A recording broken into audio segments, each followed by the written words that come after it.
Seigneur, sois loué, sois béni, parce qu'il n'y a pas deux jours qui se ressemblent devant toi. La Bible dit à chaque jour suffit sa peine. Ce matin, nous savons que tes bontés ne sont jamais à leur terme. Tu les renouvelles chaque matin. Tu es le même hier, aujourd'hui, éternellement.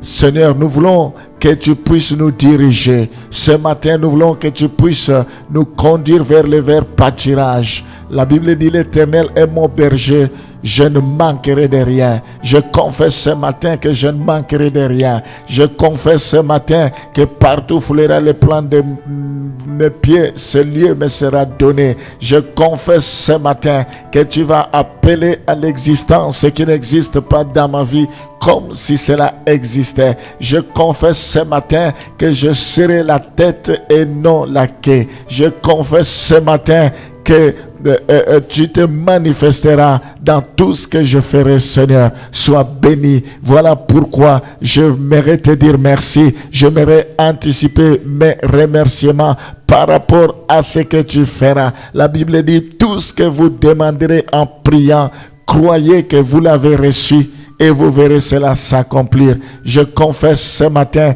que j'ai déjà reçu et je verrai cela s'accomplir. Dirige-nous, Seigneur. Conduis-nous, prends contrôle de toutes choses, que rien ne t'échappe. Je prie pour que ton esprit soit au rendez-vous. Remplis-moi maintenant de capacités surnaturelles. Remplis-moi de ton onction. Lorsque je vais commencer à parler, que je ne manque pas de paroles. Seigneur, ta parole est esprit et vie. N'est-ce pas, il est écrit, l'homme ne vivra pas seulement de pain, mais aussi de toute parole qui sort de ta bouche. Voilà pourquoi nous voulons écouter ta parole. La Bible dit, la foi vient de ce qu'on entend. Ce qu'on entend vient de ta parole, vient de Dieu. Parle-nous, Seigneur. Oh, édifie-nous, enseigne-nous. Communique-nous ta volonté. Sois béni à jamais. Au nom de Jésus, nous t'avons ainsi prié. Amen. Mes bien-aimés, aujourd'hui, en écoutant cette parole, nous pouvons éviter les catastrophes qui vont arriver.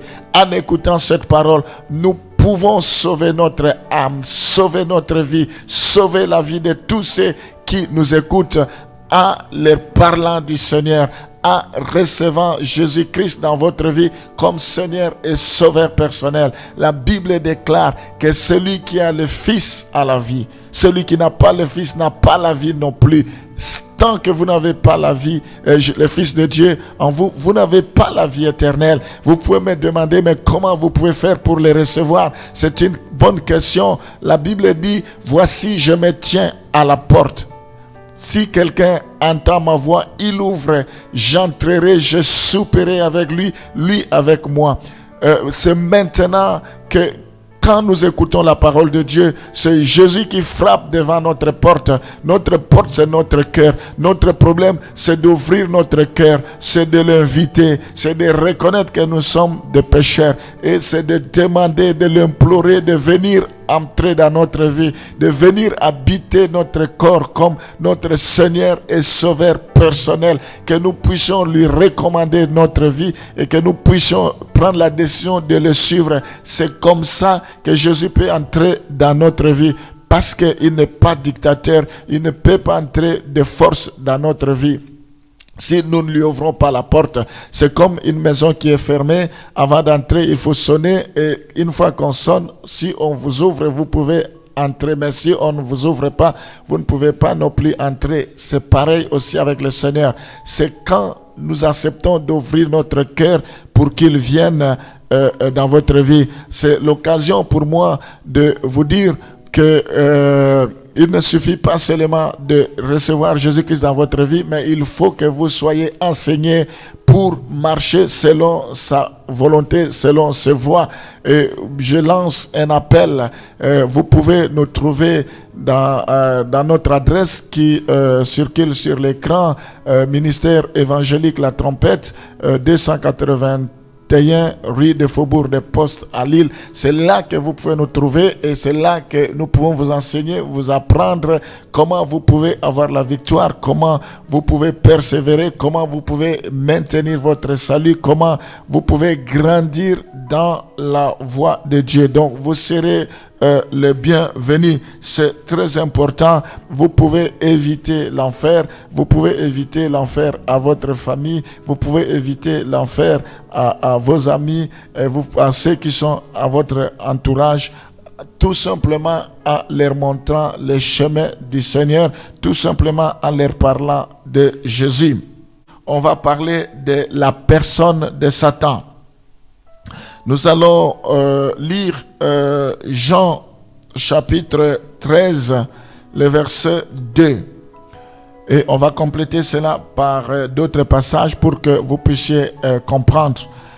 Pendant le souper, lorsque le diable avait déjà inspiré au cœur de Judas Iscariote, fils de Simon, le dessein de le livrer. Nous voyons ici, la Bible nous parle de la personne de Satan. Il est l'agent même du mal. Le diable, il est l'agent du mal. Le mal en personne. Nous voyons dans ce passage que quand Jésus était avec ses disciples, pendant le souper, lorsque le diable avait déjà inspiré, nous voyons la personne du diable. Il a inspiré Judas à pouvoir trahir Jésus. Nous voyons qu'il est l'agent même du mal. Souvent, certaines inspirations que nous pouvons voir qui a trait au mal, c'est l'œuvre de l'ennemi. L'inspiration de pouvoir nuire, l'inspiration de pouvoir causer du mal à notre prochain, l'inspiration de pouvoir critiquer, de calomnier, l'inspiration de diffamation, de vol, l'inspiration de se lancer dans le fétichisme, dans le maraboutage, dans l'occultisme, dans tout ce qui est mal. Ça, c'est l'œuvre du diable. Nous voyons comment il a inspiré au cœur de Judas Iscariote, qui était disciple de Jésus-Christ. Donc, la Bible dit il est capable de séduire, il est capable au risque même de séduire les élus, parce qu'il peut se déguiser en ange de lumière. Nous devons faire attention des fois par rapport à des inspirations que nous avons. Ça peut prêter confusion. Nous pouvons penser que ça vient du Seigneur alors que ça ne vient pas de Dieu, parce que le diable peut aussi inspirer. Nous voyons ici qu'il a inspiré au cœur de Judas Iscariote, fils de Simon, le dessein de le livrer, de livrer Jésus gratuitement à cause de l'argent. Nous devons faire attention. Voilà comment la personne de Satan peut agir. Nous pouvons voir également dans Matthieu chapitre 38 comment il a aussi agi dans ce passage. Les champs, c'est le monde. La bonne semence, ce sont les fils du royaume. L'ivraie, ce sont les fils du malin.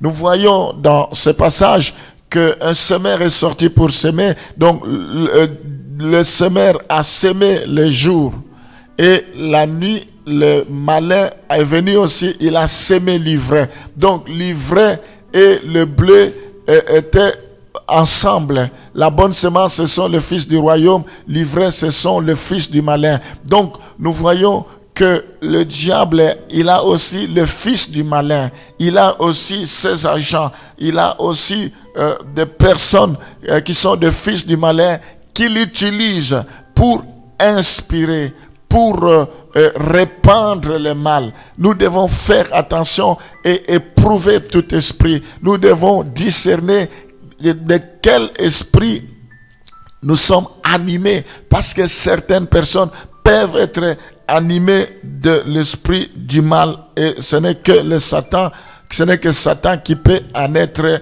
à l'origine. Nous allons prendre une belle illustration dans Actes des Apôtres chapitre 5, le verset 3. Pierre lui dit: Ananias, pourquoi Satan a-t-il rempli ton cœur au point que tu mentes au Saint-Esprit et que tu aies retenu une partie du prix du champ? Ici, il s'agit de Saphira et Ananias. Ils ont été inspirés par le mal, par Satan. Parce que à l'époque, ils mettaient tout en commun. Ils avaient leurs champs, ils pouvaient faire de leur argent ce qu'ils voulaient, mais dès l'instant où ils avaient vendu, ils devraient amener cela aux pieds des apôtres. Mais Satan, le malin, les a inspirés pour dire, vous allez mentir. Vous n'allez pas aller dire que voilà, c'est telle somme, vous avez vendu, vous avez eu telle somme. Et ils ne savaient pas que cette idée était inspirée du malin, inspirée de Satan. Et il croyait tromper un homme, mais alors qu'il trompait Dieu, il trompait le Saint-Esprit, il trompait Dieu lui-même. Parce que Pierre était rempli du Saint-Esprit et Pierre faisait toutes choses conformément à la volonté de Dieu. C'est comme ça que Pierre, inspiré aussi par l'Esprit de Dieu, soit on est inspiré par l'esprit du malin, Satan, soit on est inspiré par l'Esprit de Dieu. Nous voyons ici que Pierre était conduit par l'Esprit de Dieu. C'est comme ça, il a dit, Ananias, pourquoi Satan a-t-il rempli ton cœur? Nous devons faire attention que Satan ne puisse pas remplir notre cœur par toutes sortes de méchanceté, par toutes sortes de rancœur, par toutes sortes de manque de pardon, par toutes sortes de colère, d'animosité, de haine, par l'esprit de meurtre. Nous ne devons pas donner l'accès au diable. Si nous avons ces choses, c'est l'inspiration du diable. L'esprit de rébellion ne vient pas de Dieu. Toutes les manœuvres du diable, tout esprit de rébellion, je te repousse dans la vie des enfants de Dieu. Au nom de Jésus, quitte les corps, quitte leur vie maintenant, sépare d'eux, esprit de rébellion, au nom de Jésus, à cause de la souffrance, à cause des épreuves, à cause des difficultés, au nom de Jésus. La Bible déclare, rien ne pourra nous séparer de l'amour de Dieu. Ce n'est pas la mort qui va nous séparer, ce n'est pas le manque, la pauvreté, la disette, au nom de Jésus. Toi, esprit de mort, esprit de rébellion, je te démasque maintenant. Quitte les corps au nom de Jésus. Je viens résister contre l'esprit qui insinue les doutes au sujet de la parole de Dieu. Esprit de doute qui amène des doutes plutôt dans la vie des enfants de Dieu. Au nom de Jésus. Le doute ne vient pas de toi. Je résiste contre tous les esprits qui font que les chrétiens puissent perdre leur position victorieuse, qu'ils puissent céder au nom de Jésus. Si Dieu est pour nous, qui sera contre nous? Nous n'avons pas à craindre des terreurs de la nuit, ni des flèches qui volent en plein jour. Au nom de Jésus, je résiste contre tout esprit de tentation dans la vie des enfants de Dieu. Sépare-toi au nom de Jésus. Toi, tentateur, tu as été vaincu il y a de cela 2000 ans. Jésus a dit, tout est accompli. Je résiste contre tout esprit d'accusation. Satan, notre accusateur, en cherchant à remettre en cause le pardon de Dieu. Nous n'acceptons pas le pardon de Dieu. Je demande la faveur, la grâce, là où le péché abonde, là où le péché abonde, là où la grâce abonde plutôt, là où le péché abonde, la grâce de Dieu surabonde. Je prie maintenant pour que nous puissions croire par la foi que nous appartenons à Christ et que la foi, nous croyons par la foi que nos péchés sont pardonnés.